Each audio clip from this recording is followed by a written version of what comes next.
5, 4, 3, 2, 1. Good afternoon and welcome to members of the public and those watching on YouTube to this afternoon's District Planning Committee, and I'll start this meeting at 2 o'clock. Before we go any further, I will ask my Vice Chairman to read out the fire safety notice. Thank you. Thank you. The building fire alarm signal is a continuous two-tone alarm. On hearing the evacuation alarm, leave the building by the nearest marked exit route. Follow the green signs to the assembly point, which is a large staff car park opposite the entrance to the building. Anyone who cannot use the stairs will be helped by officers present after other people have left. Do not return to the building until told it is safe to do so by any authorised officer. The whole of the council site is a no smoking area. Mobile phones must be switched to silent or preferably off, please. Thank you. By way of introductions, my name's Councillor Dick Swetton. I'm chairing this committee this afternoon. To my immediate right is Steve Ashdown, Team Leader for Major Developments. To his right is Joanne Fisher, Senior Planning Officer, who's taken us through the application this afternoon. In the corner is Aidan, who's doing the technical bits. To my left, as you know, is Councillor Bruce Forbes, Vice Chairman. To his left is Mr Kevin Toogood, our Legal Officer. And in the left-hand corner is Alex, who's very kindly taken the minutes for us today. Right, I go to item 1 on the agenda, and that is to receive apologies for absence, and I have apologies from Councillor Hatton. And it's that noted. Thank you. Item 2 is to receive declarations of interest from members in respect of any matter on the agenda. Do I have any? No, thank you.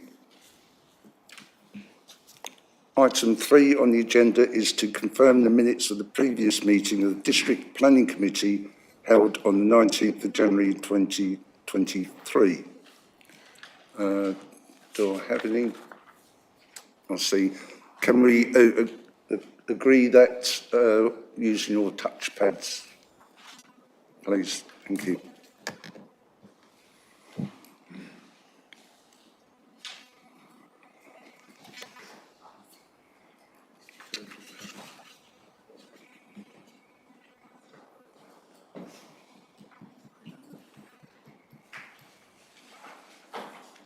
That should come up on the screen in a moment.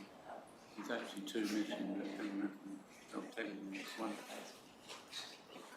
That's the big copy. Oh, well, then that's that. Done now. No.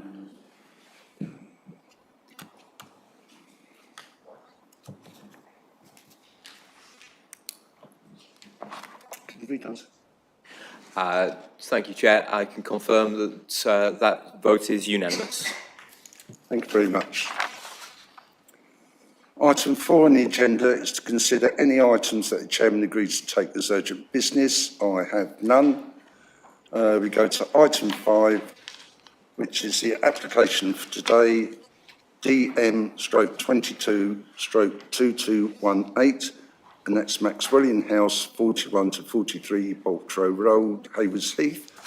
And I'll pass it over to Joanne Fisher for the introduction, please. Thank you. Thank you, Chairman. So planning permission is sought for the redevelopment of the site to provide 50 retirement living apartments under Class C3 as dwelling houses with associated parking, landscaping and amenity provision at Maxwelton House and land to the south of the building on Boltrow Road in Haywards Heath. So this is the location plan. The site is here, outlined in red, as shown by my cursor. Currently comprises of Maxwelton House, an existing building, and there is a vacant plot of land where there was a building previously on which has been demolished, and then an area of car parking which is accessed from the south to the existing car parking of Molyneux Place. To the north you have Winkfield Court, which is a flatted development set at a slightly lower level than the site, To the south, you have Molyneux Place, a flatted development with car parking. You've got the library in this location, the town council here, and this is the access that leads to the town council and the district council car parks. And there is also a residential property located here. So this block plan just shows the proposed layout of the development. So the site falls within the built-up area of Haywards Heath. However, it is considered to be within the setting of the conservation area of Muster Green, which is shown as this blue hatched area here. And there is also a Grade 2 listed building here, set 76 metres away from the application site. So turning to the application itself, the development would consist of 22 one-bed and 28 two-bed flats. Due to the nature of the development, a commuted off-site affordable housing contribution is to be provided. Details of the type of retirement living accommodation is set out on page 14 of the report. To the rear of the site here, there would be 25 off-road parking spaces with 13 electric charging vehicle points. Internally, at ground floor, there would be a mobility scooter store providing 8 spaces and bin stores. In addition, there would be cycle parking to the front. To the front of the building would be a new landscape frontage with specimen trees and additional landscaping. The entrance to the development would be accessed by steps as well as a ramped path area. To the rear, there is additional tree planting proposed on the boundary with the railway cutting and the mainline railway. We've just got some existing elevations of the existing property at Maxwelton House. Due to the sloping nature of the site, the property is 3 stories to the front elevation, but to the rear is 4 stories. So members may recall last year there is in 2021, we heard at the district committee a previous approval for 54 apartments, associated landscaping under reference DM 203516. This is a significant material consideration. These elevations just show what has previously been approved on the site. The application currently under consideration is for a similar scheme, but for 50 retirement living apartments. Details on the differences between the approved and the current scheme are set out on page 17 of the report. So turning to the application itself, these are the elevations that are proposed. The dotted outline of red here surrounding the building shows what has previously been approved on the site. So as you can see, it's very similar in its form, but it is much lower and a slightly lower height and set in to the north. So on the front, there'll be one main front entrance accessed by steps and a ramped path. In addition, on the front elevation, to give emphasis, will be balconies projecting forward of the main facade. These balconies are organised in a series of bays. We've got the side elevation with Winkfield Court here. And then to the rear elevation, there would be some undercroft car parking as well, and there'd be 2 entrance cores to access the building, as well as stairwells. The top 2 floors would be set in from either side of the building, and to the side elevations there would be secondary windows serving the flats, as well as windows serving the central corridor of the building. The plans show that the main building is to be constructed in brick with contrasting brick, and the 2 upper floors are to be contrasting brick and zinc panels. On the side elevations, there's to be vertical recess features. Details of the sustainability measures are set out on page 38 of the report. These are fabric first with a photovoltaic array on the roof. So with the floor plans, because of the sloping nature of the site, there is to be a lower ground floor area, and there would be the main entrance into the site, communal living facilities of a lounge area and outdoor seating area, 3 flats. Then you should have the stairs to the upper floors, a lift to provide access to those upper floors, as well as the mobility scooter store, bin stores. And there'd be access to the undercroft parking area and the further parking area to the rear. So then you've got, these are plans showing the 2nd to 4th floor. On the 5th floor, floor, there would be a guest suite for guests to stay at the site. And then on the 6th floor, there would just be stairs and a lift leading to maintain the PV panels on the roof. So we've just got some visualisations showing the proposal. This is from Boltrow Road.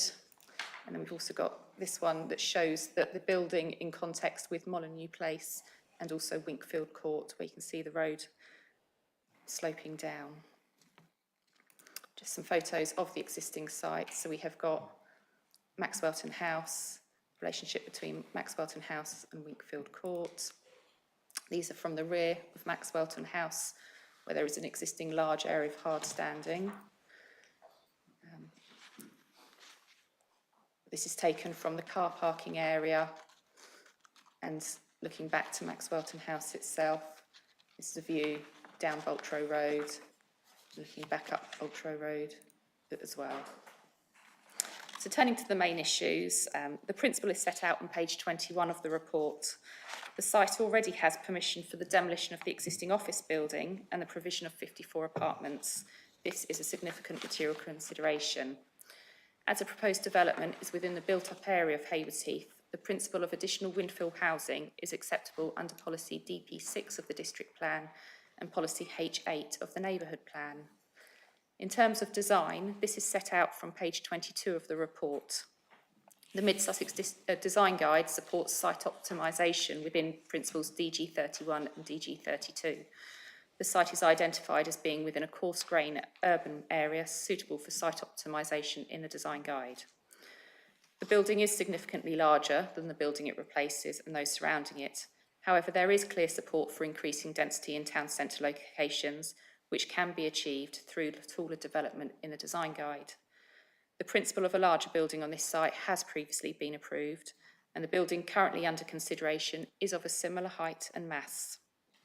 Due to the levels of the site, the building would read as a 4-storey building due to the lower ground level and the 2 additional storeys on the roof set back and in from the main building. The proposed design minimises the prominence of the building. In addition, the proposed front elevation provides articulation, which reduces the building's apparent scale with the 2 top floors set back with a different material to minimise its prominence. It's your officer's view that the proposal would sit comfortably within the site and its surrounding context. The design of the building is considered to be of good quality and meet the design principles of the design guide. Due to the design and proposed materials, it is considered the proposal will not detract from the character of the area or the street scene. Both the council's urban designer and the design review panel support the scheme. In terms of heritage assets, this is set out from page 27 of the report. The council's conservation officer considers the development would result in less than substantial harm to the setting of the Muster Green conservation area. However, this harm would be at the lower end of the scale. Having regard to para 202 of the NPPF and case law, it's considered the proposal would result in a number of public benefits as identified on page 31 of the report, which outweighs the less than substantial harm to the setting of the conservation area. In terms of highway, this is dealt with from page 31 of the report, and the Highways Authority raised no objection to the scheme. For residential amenity, this is set out from page 34 of the report, and it's considered that the relationship and distance with the residential property of 36 Boltrow Road opposite the site with a highway between is acceptable. And in terms of Winkfield Court, which is this fatted development, there is a side-to-side relationship, and it's considered the proposal would not cause significant detriment to the amenities of residential occupiers of Winkfield Court, and the same with residential occupiers at Molyneux Place here. In terms of infrastructure contributions, details of these are set out on pages 42 and 43 of the report, and works on the legal agreement are progressing. Other detailed matters are set out in the committee report. So there is a dual recommendation for the scheme due to the section 106. Overall, officers consider that in the context of the district plan and the neighbourhood plan, the proposed redevelopment of the site complies with the development plan, and there are no material planning considerations indicating a decision should be made otherwise than in accordance with it. That brings my presentation to an end. Thank you. Thank you very much. We do have one public speaker, and that is Mr. Richard Butler.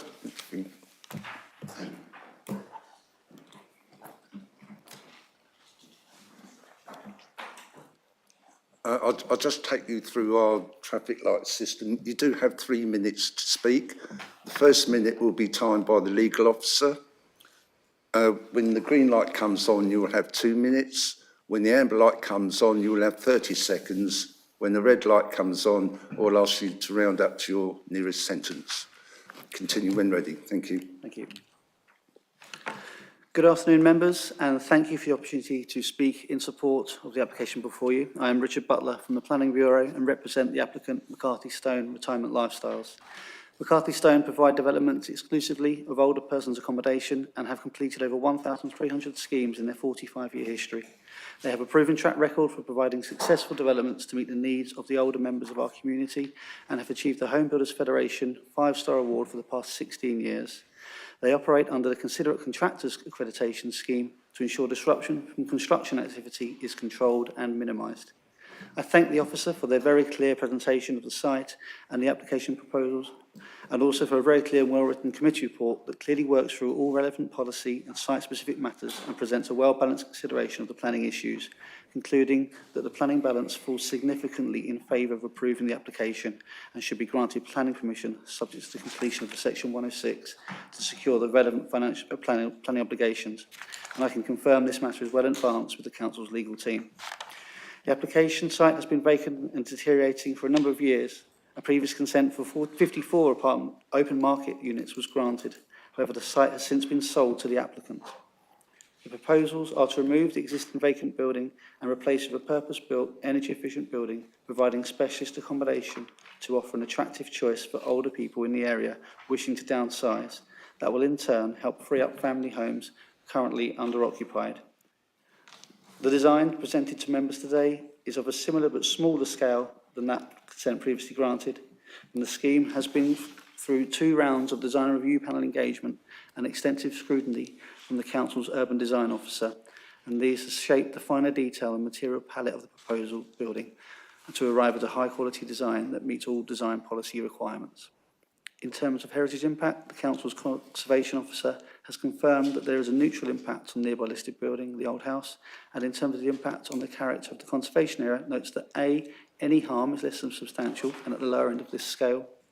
B, is of less impact than the previously approved development, and C, the proposal will result in significant public benefits which would outweigh any residual harm. As such, the proposal is entirely acceptable, and your officer notes the proposal will comply with policies DP34 and DP35 for the district plan and E9 of the Hayward Heath Neighbourhood Plan. In summary, the proposals are entirely acceptable in principle. They provide a form of accommodation for which there is a recognised critical need and make use of vacant brownfield site in a highly sustainable location. Hayward Heath Town Council have registered their support for the proposals, and there are no statutory objections to this application. There is no unacceptable impact to neighbouring amenity either. The proposals have been found by your officer to be acceptable, and I respectfully ask for you to endorse their professional opinion and support the application. Thank you very much. Thank you very much. Okay, well, before I just go to members, as mentioned previously, there's already existing permission for 54 apartments on this site. And it was also recommended by Hayward Heath Town Council. So, members, anyone wishing to speak? Councillor Laban, sorry. Thank you, Chair. I'm also the ward councillor, so I should actually declare that. I'm very well familiar with the site, and indeed the Town Council does support the application for the reasons outlined in the report. And I won't beat about the bush. I'll kind of home in on a couple of things. One on page 70 of our members' report, there's a reference to children's play space, and it says the design access statement states this is sheltered housing only available to homeowners over the age of 60, so there's no requirement to make a financial contribution towards children's play areas. Is that normal, or is that just an exception in this case, if I may ask? And I've got another item which I'd like to deal with. The other item is, yeah, it's an awkward one because I believe there's a legal requirement, which is why I'm raising it. Page 40, that's right. Page 39 and 51 refer to the ecology report, and 51 I think is where the conditions start. There's in the ecology report, whizzing down to the Badger survey, concludes that, where are we?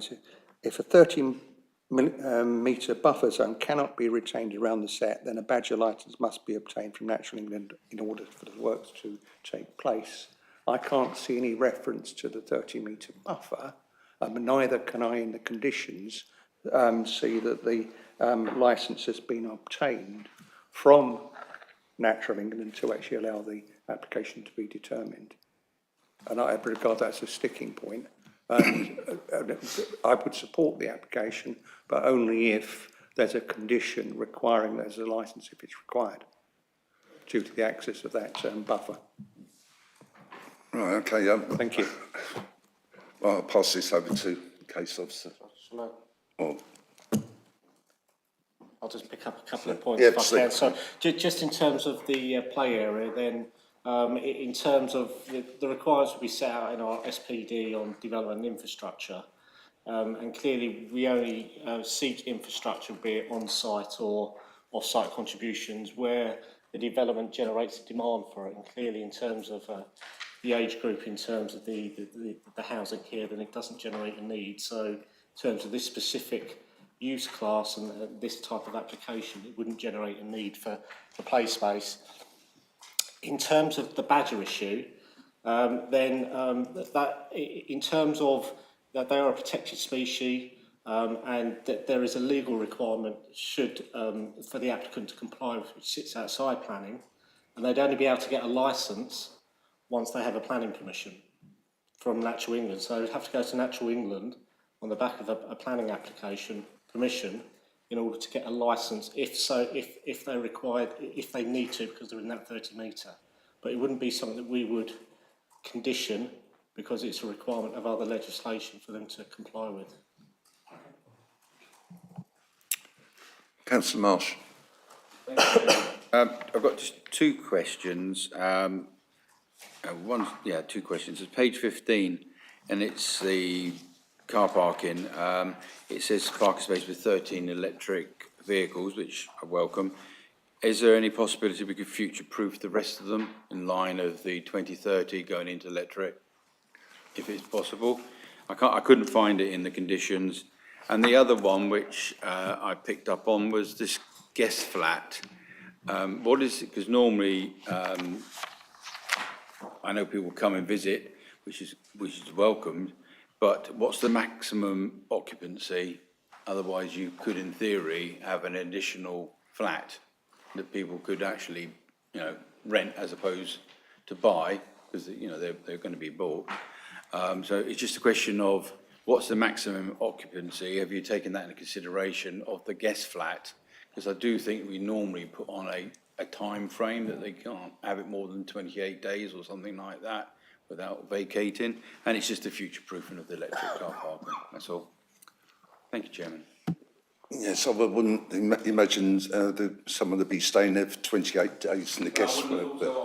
But it's I think probably a lot of these retirement flats do have guest houses for an overnight stay or something to visit their relatives or something. But I'll pass it over to case officer for clarification. Thank you, Chairman. So this floor plan shows the guest accommodation. It is literally a bedroom and a shower room within the development. There are no conditions on there. That would be for McCarthy and Stone to deal with, but it is literally a bedroom and a shower room. I appreciate that. So, sorry, Chairman, I appreciate that. It's just sometimes we do make sure there is a time frame that they can't go beyond. Otherwise, you could say then they're paying for an extra room, or I don't know how McCarthy and Stone operate on that side of it. It's just that sometimes we have in the past put in a maximum time of occupancy in a guest accommodation. That's all. Otherwise, you could effectively say it's 51. Yeah, Chairman, can I come back? Yes. It would be down to a management issue. It is not something we would condition. We would only condition something for holiday lets. And then in respect of the electric charging vehicle points, condition 15 requires details of the electric vehicle charging points. That the number is what the developer has requested, but obviously with building control that there may be further needed, but they have said that there would be a minimum of 13. I appreciate that, Chairman. It's just that for ease for them, we have in the past, we've done it on other plan applications, we've requested the applicant to say, how about future-proofing it for yourself? Just raising it as maybe as an informative. yeah, I think what Joanne has said, no, what she's just said regarding that, I think that's sufficient. Yeah, okay. Councillor Bates.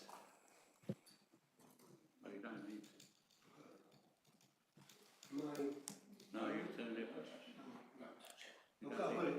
Yeah, sorry. I'm a Hayward Heath Town and District Councillor, know the property very well.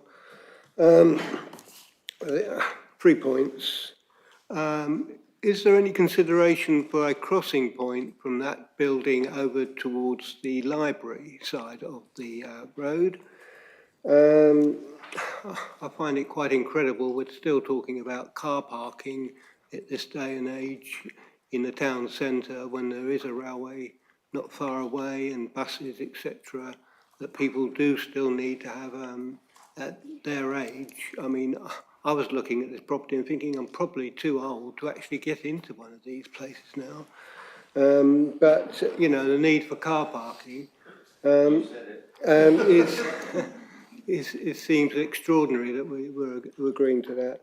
And if I was looking at this property and thinking about it, my point I would be concerned about was the size of the balcony, considering that one would spend an awful lot of time in this property, that the balconies, they're described as open to the elements or projecting from the building. And I would have thought, or I would like to have seen a bigger space on the outside of such a property if I was looking. So those are the points, really. The question is the crossing point issue. Right, thank you. Well, I don't think highways have raised, come into the equation about a crossing point from that development to the library. That would have been taken into consideration. I'm sure case officer will correct me. As regards people, car parking, people still do need cars. I mean, there's visitors and maybe staff and that sort of thing. Lots of people visiting, and some people still do have cars. Joanne, would you like anything to add to that? No, that's correct. Highways have raised an objection. They haven't requested there to be a crossing, and that would be a matter for county. Okay. Any question on the balconies? That was no. Councillor Jackson. Right, thank you, Chairman. My question refers to page 43 and page 44 on housing mix and affordable housing. Now, my understanding from reading this document that affordable housing isn't being provided on this site, and I read from this document, it has been submitted that a financial contribution in lieu of on-site affordable housing would be provided, and this will be secured through a Section 106 legal agreement. The Council's Housing Office has raised no objection and has requested a sum of £913,000 to be provided in lieu of on-site affordable housing. How solid is that figure? Well, It will be in the legal agreement. Right. So that, yeah, in terms of that, that's the sum that our housing officers agreed to take in lieu of on-site contribution. That's the contribution that we set out for the developer to pay in the Section 106 agreement. So it will be a legally binding agreement requiring payment of that sum. Would he be able to claim non-viability with that figure? I haven't seen the details of the agreement, but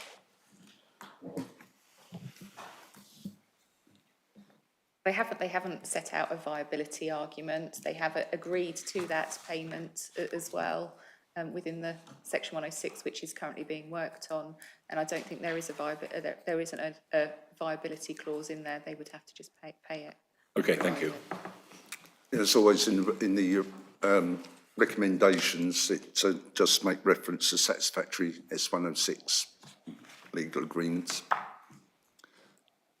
Councillor Eaves. Thank you, Chair. Yes, I'd like to echo Councillor Bates's point about cars. I wonder why there's no car club. This would be just so perfect to have a car club. You know, every time you build a block of flats, there should be a car club. Do the planning officers not ask for this, or is the developer unwilling? Just a general question about why it doesn't happen, because it would be so perfect. Secondly, cycle parking. How many cycle parking places? I didn't see any specification. And thirdly, this is a lovely high building. It's quite attractive. I think it's fine. And it's perfect, ecologically speaking, for Swift boxes or Swift bricks. So can we see those integrated? And there are also Swift boxes which have bat slots in the back. So I'd like to see those as well, because there is bat activity on this site. Thank you. All right. Shall I? Yeah, thank you. I can cover the point on car clubs. You know, they are often discussed, particularly on the larger schemes that we have in front of us. And it is an issue about demand, having a critical mass.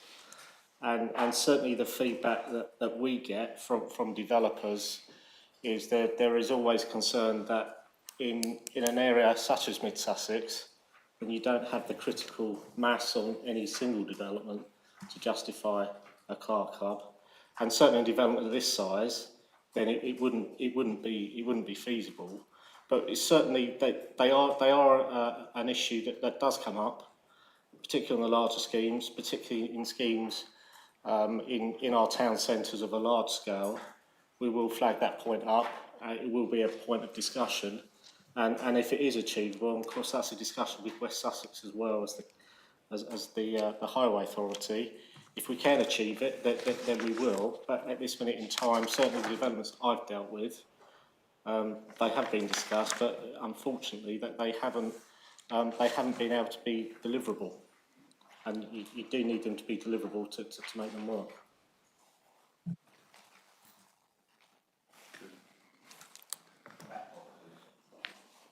In terms, There's a question on, in terms of cycle parking, the application form shows that there would be 4 cycle parking spaces to the front of the development. Due to the nature of the development, it is unlikely that you probably need more than that. And with regards to bat boxes, there was an ecological report that the council's ecology consultant considered, and there is a condition regarding mitigation and enhancement recommendations provided in the reports. There weren't details of Swift boxes because it wasn't considered necessary in this instance, or Swift bricks, but condition 4 requires a method statement and plan for the mitigation enhancement for ecology. okay, thank you. Councillor Coope. Thank you, Chairman. I won't dwell too long on the parking, but you know, one of the biggest financial movers in this country is car manufacture. Every time I come to a meeting, I hear certain people say, "Oh, mustn't have any more cars." When you get to the age you're going to go into a place like this, you need your freedom.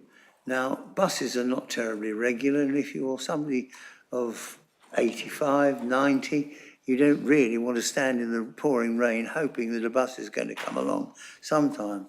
And I'll leave it at that. The other thing I would say is that if Joanne could put back the floor plan.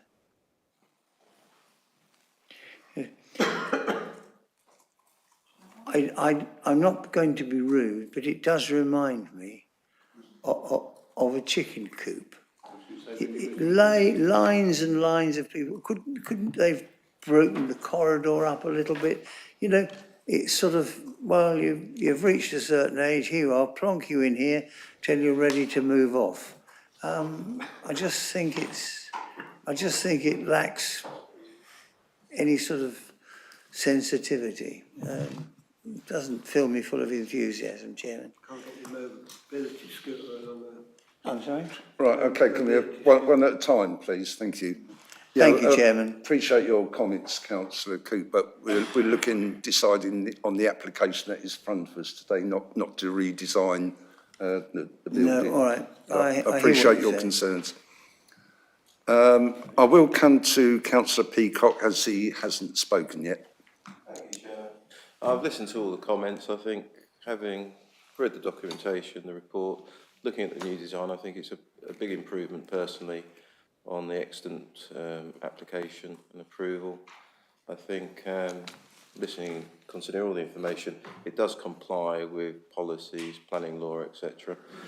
I like the idea of Councillor Reeves including, probably at the discretion of the developer, swift boxes or back boxes, if that could be integrated. It can't be particularly expensive, but that's their discretion. And I think on balance, I would recommend approval for this, although I recognise I'm not a Hayward Town Councillor, but I think on balance, it's an improvement on the previous application. I would recommend approval. Thank you, Chair. Thank you. And again, I will come to Councillor Whittaker, who hasn't yet spoken. Thank you, Chairman. Just a couple of points. Great presentation. Thank you very much to the officer. Very pleased with the nearly £1 million affordable contribution as outlined before, so very pleased with that. Just one thing, also very pleased, page 78, the NHS. I've been mentioning this at a number of previous forums and working groups and district plan reviews and stuff, and I'm very pleased to see this. But the two paragraphs under NHS overview I think are quite pertinent, because lots of members of the public generally in the district are reflecting that. The current estate is at capacity in Havers Heath. And with housing in the area, I'm very pleased to see that there is active discussions with this district council and with third-party stakeholders in this respect. So that's good. But a contribution of 58,000, can I just ask how that, I know we've got a breakdown sheet, but is that sort of par for the course, as it were? It seems quite small given the type of development and the statements in the two paragraphs on page 78. Thank you. Yes, okay. Would you like to take that? Thank you. The NHS contributions are based upon a formula that is available on our website under the infrastructure, and it is set per unit based on a one-bed flat, two-bed flat, or a one-bed and two-bed dwelling, and so it is a set standard amount. Thank you. Councillor Band. Thank you, Chairman. I'm going to come back on a couple of things. One, my understanding was that this particular site is destined to be extra care. It's not just residential, older people's accommodation. And so that would explain the kind of paucity of car parking, but potentially why the corridors are straight, because there'd be would logically be more wheelchairs in this establishment than perhaps another retirement home. The question I'd like to ask, actually, I'm going to home in on the affordable housing, and that came up, and I'm delighted, as other councillors have expressed, 913,000, but I've read the feedback from Helen Blackett, the housing officer, and this doesn't, and I'm hoping it will be in the 106 agreement, is that there doesn't seem to be any requirement here to actually have a review of the contribution once 75% occupancy or sales are achieved. And on a development of this size, I would expect that to see a clawback provision. It's standard. And as a legal, good practice, we should be doing this on all monetised housing contributions in this case. For example, there was Franklin's Village, there was a block of 24 flats, all market. There was a clawback provision where all of the, after 75% sales, the remaining 25% would be benchmarked against that, and the figure agreed, i.e. in this case 913,000, would be reviewed on that background, so that in other words, if the developer had achieved more in terms of their sales, there would be a larger contribution coming in. And as an absolute minimum for our community, I think we should be asking for that every time as a matter of good practice, good governance and service to our community. And I would expect it to be in the 106 agreement in this case, please. Thank you. Thank you very much. I think one of your questions was about the wheelchairs and people. Well, this is for mainly over 60s and younger partner of 55, I think. So they're not all literally all old people. They're retirement apartments with assisted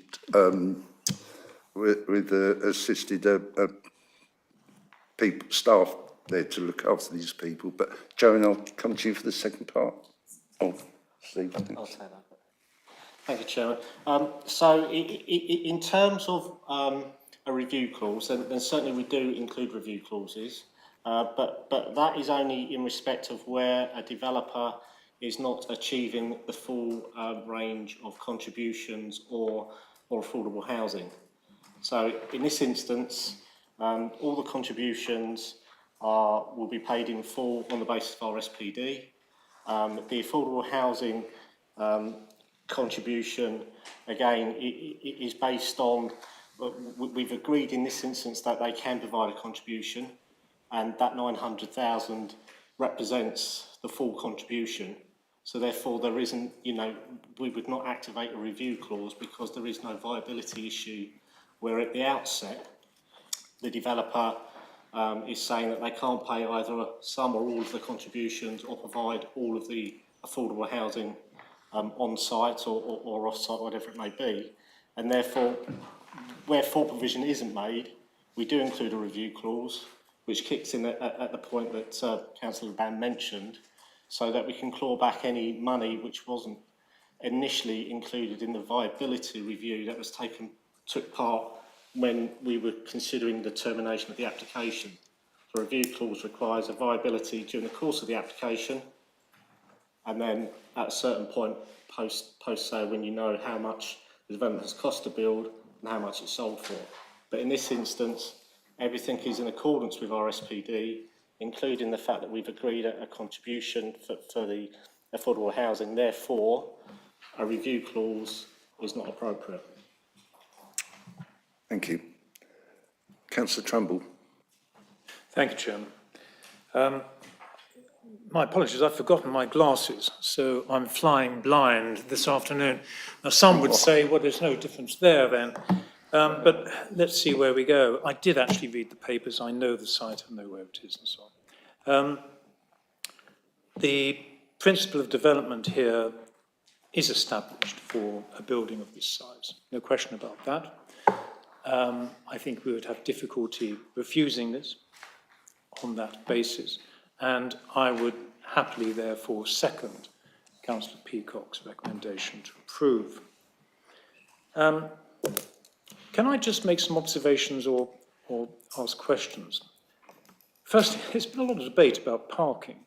My point actually was that, gosh, we've only got 25 spaces, where the parking provision on this, on West Sussex guidelines, is actually 57. I thought, gosh, that's quite a dip, even though they are old people. Now, interestingly enough, I reckon most of us around this table would actually be eligible for one of these apartments. I know I would. Me too. And I've got 2 cars. And interestingly, near me in Hurstpier Point, there was an apartment built where we were not allowed to say anything because it was said, well, it's in a sustainable location, bus services in the centre of the village, no parking spaces will be needed. One of those apartments has 4 cars. We live, Chairman, in beyond the looking glass sometimes. I really think we do, and don't recognise what actually happens in the real world. We wish that things would happen. Sometimes I think, well, looking at this, I think 57 perhaps is more realistic, 25 is not. But nevertheless, wiser minds than ours in highways have said that's okay, so we must go with it. but I do regret that we live beyond the looking glass sometimes. I read that there's only 14 metres between this proposed building and Wingfield Court. 14 metres. I believe the standard, Steve, is 21. I'd like to know what the current distance is between what's there now and Wingfield Court. This 14 metres seems pretty close to me. I wouldn't like to see into somebody else's apartment. So I'd like some comfort on that.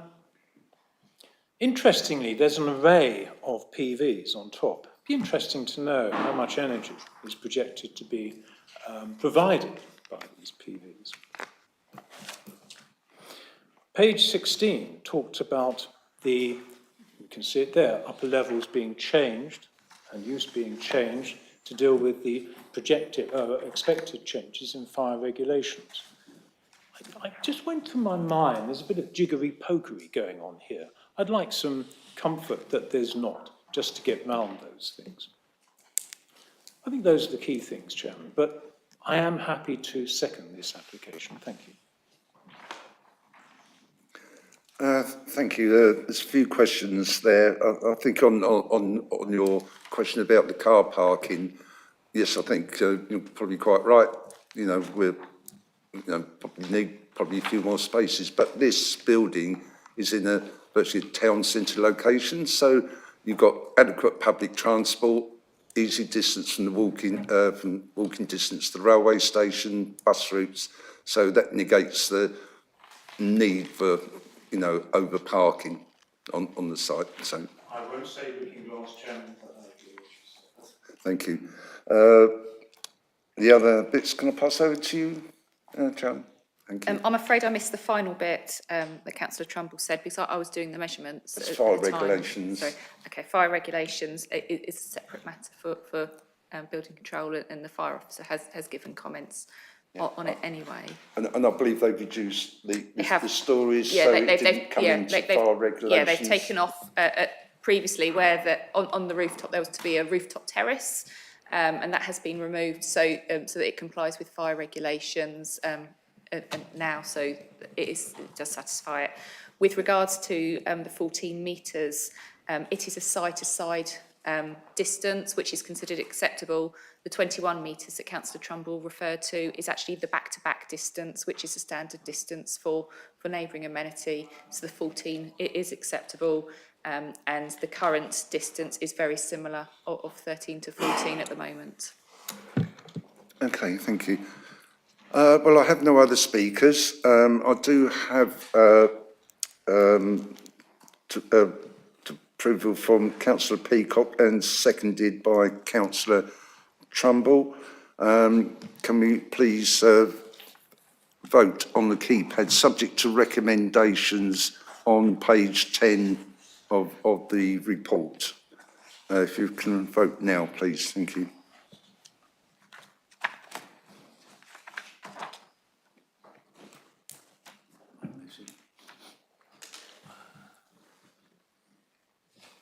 Just one missing.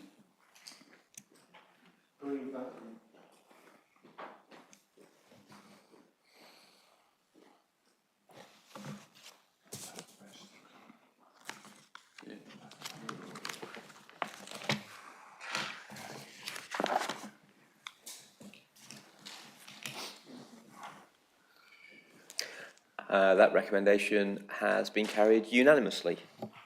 Right, thank you very much. So application is approved. Item 6 on the agenda, question pursuant to Council Procedure Rule 10.2, due notice of which has been given. I have none, and I close this meeting at approximately 2:48 p.m. and thank you very much for attending.